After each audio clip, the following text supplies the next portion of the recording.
mind-boggling. Supply chain sustainability has become an integral part of corporate strategy for virtually every industry nowadays. However, post-COVID world will see digital technologies playing a critical enabling role in delivering improvements throughout breadth of businesses, including more resilient supply chains, significantly enhanced user experiences, and intelligent, optimized process to deliver process outcomes. With this, I would like to call on our next speaker, Dr. Rakesh Parash Singh ji. Sir is here. Before I request Sir to begin his deliberation, Sir is Chairman and Dean Institute of Supply Chain Management, Demand Planning Academy, and SCM Pro Knowledge Mumbai. He is an author, supply chain speaker at global forums, demand planning and integrated business planning thought leader. He gives consultations and does leadership training in the area of geopolitics, business forecasting, demand planning, and IBP supply chain strategy. He has served as director of IMT Business School, Dubai. He is the founding director of Durga Devi Saraf Institute of Management Studies, Mumbai. He has served as professor and chairperson corporate research at SVKM Narsi Monji Institute of Management Studies. He has served as dean Narsi Monji Institute of Management Studies, School of Economics, Mumbai. He has been an adjunct faculty at SP Jain School of Management. He has been a consulting dean of Podar World College, Mumbai. He has been a visiting professor to various institutes like Institute of Management, Calcutta, Athens University of Economics and Business, Great Lakes Institute of Management, Chennai. Several awards that Sir holds is from the Government of Maharashtra Dakshina Fellowship, Asha L. Datar Gold Medal for Best Faculty, and he has been nominated in 25 Most Talented Rural Marketing Professionals of India. Without further delay, I would request Sir to begin his deliberation. Dr. Rakesh Parash Singh ji.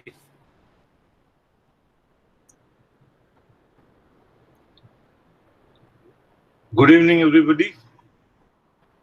Good evening, sir. Yeah, so I can be heard, right? Right, sir, you can be here. Yeah, thank you for inviting me. I think Banaras is very special to me because this is the place I come from, and every year twice I go to Gazipur, where my native town is. So I think it's very nice to be connected, though virtually now because of the pandemic. I heard the director, Saab, and Madam on the pandemic. So I thought I'll just extend the whole discussion beyond what they have actually looked at it. And hence, I'll divide the whole scenario from a purely geopolitical supply chain point of view, which is important for us to understand the disconnection in the supply chain. And thank God it is the first time in the history of the world that supply chain have become lifeline of organizations and nation states. If you see what started in Wuhan was a complete supply shock. I think the world was worried because where will the supplies come from? And then looking at from that particular November to March and from March to now, world has suddenly been engulfed by this pandemic. So what started as a supply shock led to a widespread pandemic, and the incidence of the pandemic as well as the length of the pandemic will determine the impact on the global economy, GDP. And as demand is no enigma, it's a function of GDP. Here is a situation where we are caught up in a very different situation. It is not like the earthquake. It is not like in fact, tsunami. It's not like floods in Thailand. It's something very, very different. It's also not like the 2008 financial crisis. What you see today is that it's a combination of these natural events plus the economic crisis and extended over a long period of time. What does it does to the organizations? It has actually had very big impact on organization across the globe. It has disrupted supply on the one hand and has changed the pattern of demand on the other hand and stripped all organizations of cash, creating an unprecedented crisis in the history of business organizations. In India, when it started, and on 23rd, 25th of March, when we declared the first level of lockdown, since then till now, there has been a huge disruption in the economic activity. And this disruption in the economic activity, even after lockdown 2.0 and lockdown 3.0, is affecting the overall demand in the economy. Now, the big question is that how have firms been affected? How have Indian firms been actually responding to this? What are the major questions that comes into the mind of people? And I would say that there are a lot of issues that we need to really deal with. How have we been affected on the supply shock side? India, as Madam rightly said, like US, imports a large amount of formulations as well as API, which goes into the basis for making drugs and pharmaceutical. 75% of our import comes from China. Now, what happened to the Indian pharmaceutical industry post this particularly on this thing? How did they manage this? In fact, one thing, that demand for drugs would not go down, demand for medicines would not go down, and hence how was it managed? Two, as the lockdown extended, economic activities were disrupted, and as Professor Jha rightly said, it will grow at 1%. What happened to the demand pattern? And then what happened to the supply chain? Now, if you really look at the global supply chain or global value chain, as Madam was talking about, what you really find is that because of not just the virus in particular area called Wuhan in Hubei province, it was something much more than that. The sea route got blocked and clogged. The airports were stopped all over the world. You won't believe, when medicines came to India, when essential commodities came from the global market to India, they were lying at the airports and the Navasava seaport in Bombay for days together. Not only they were lying down, they clogged the whole, in fact, cargoes at the airport and at the ports, and there was no place for any other commodity to be stored there to be exported in the world market. And this happened not only in India, it happened everywhere in the world, in major ports in the world, across the globe, when you see 190, 196 countries being affected by the pandemic. Now, this was an unprecedented clogging of supplies. What happened? How do you manage such a challenge? And I think I'll give you example of one or two companies. There's a company called Delivery, which deals with sanitized product for hotels across the world. And we did some work for them, and we found that it was really important for organizations to be different and agile. I think, what is an organization? Organization is a collection of people, skills, knowledge, and technology and resources.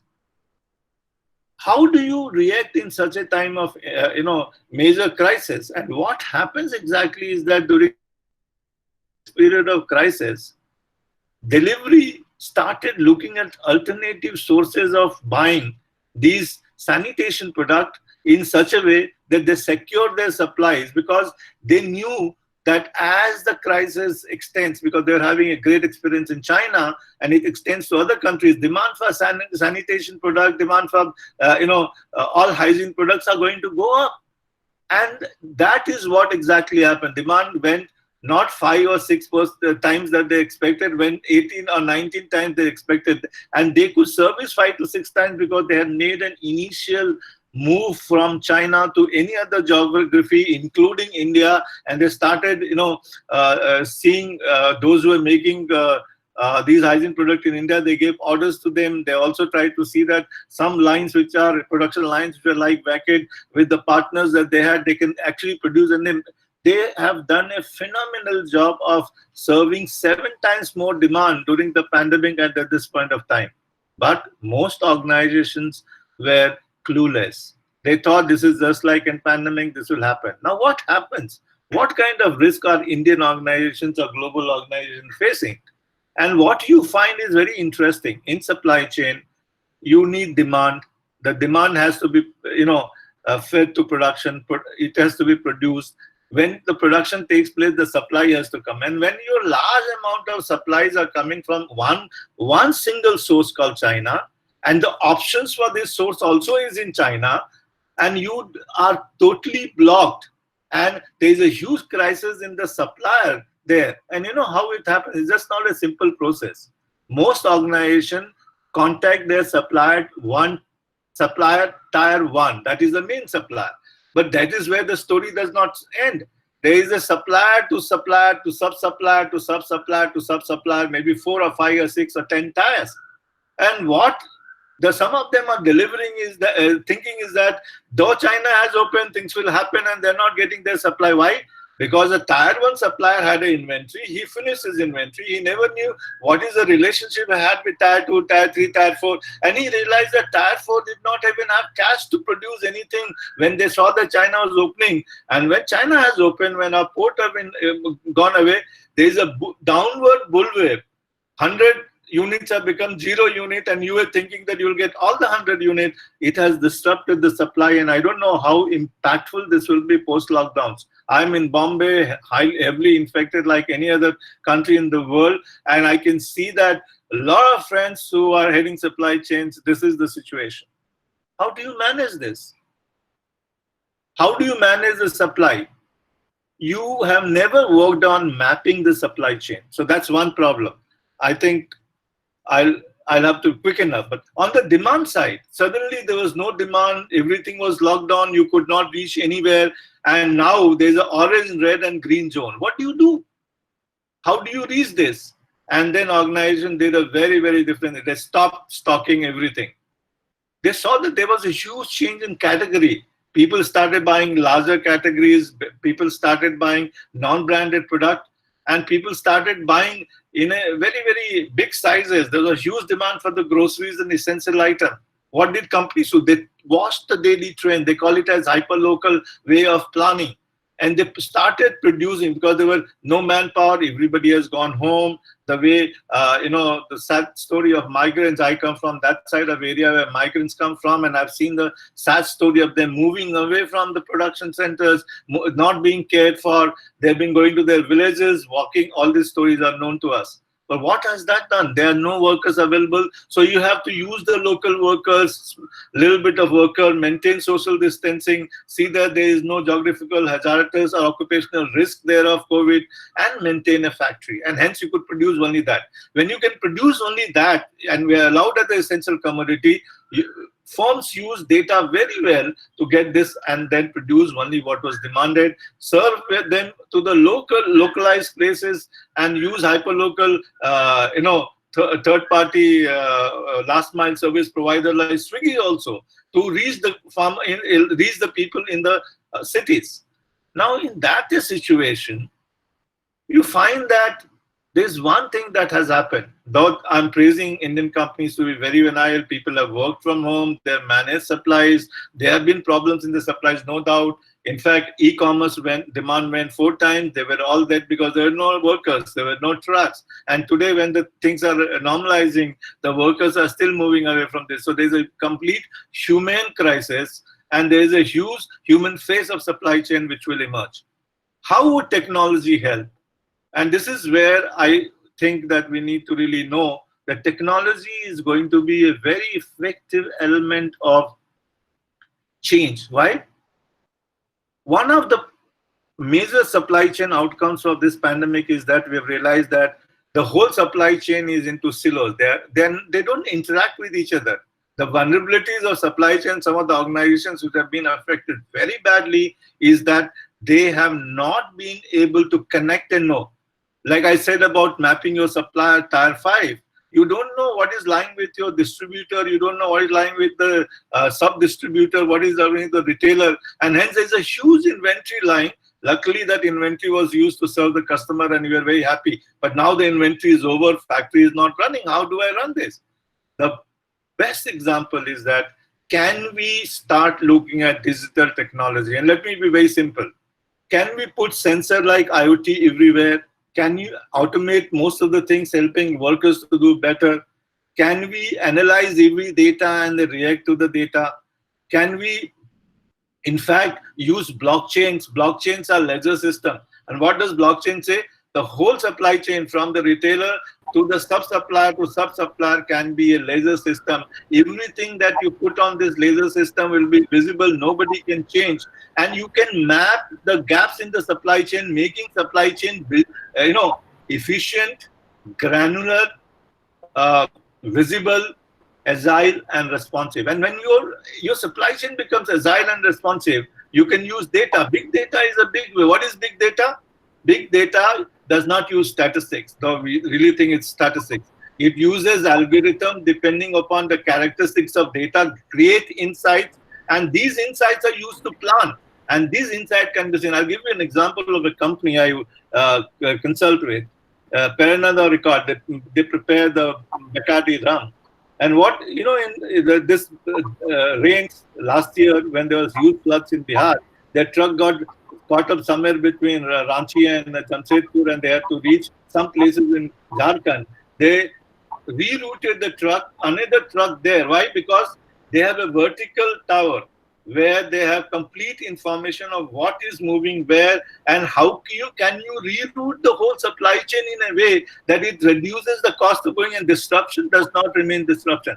And I think there are researchers, there's a very famous researcher, I say, you can look at it, his name is Yossi Sefi. He says that all those who can map their supply chain from tier 1 to tier 6 supplier creates business continuity process longer than anybody else, and those who can map their demand reduces the variability and inventory and cost, and manage cash. This cash can be used to help our suppliers, can be used to help our distributor, and this way of doing business reduces the cost of disruption in a big way.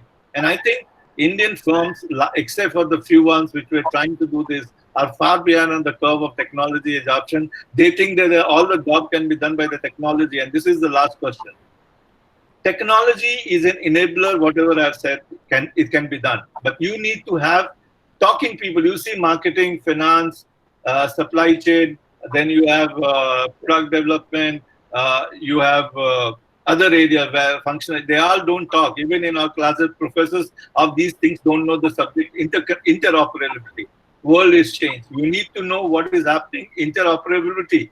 And how do you, this looks like this. Everything can be visible to a marketing team, to the operation team, to the finance team, to the logistics team. And if this happens, everybody is working for the same thing. And everybody knows what lies where. They can reroute, replan, and they can actually replan their production unit because inventory is lying in different places. Visibility is the key for managing disruptions, and mapping is the key for managing all this resilience that can be built in the system. We need to move from those data called as historical based time series data of managing supply chain to more deterministic, more non-deterministic, resilience based policy called connected planning. And I think some of you should look for connected planning. There are companies which provide this, but Indian companies want to remain on Excel. They don't want to get into visibility mode. Visibility is a pain because then you have to act in the interest of the organization. And I think the time has come that this pandemic will teach a lesson that you better be connected, you better be agile, you better be responsive, you better be granular. Every one order from Amazon can be served with the maximum efficiency. Thank you very much.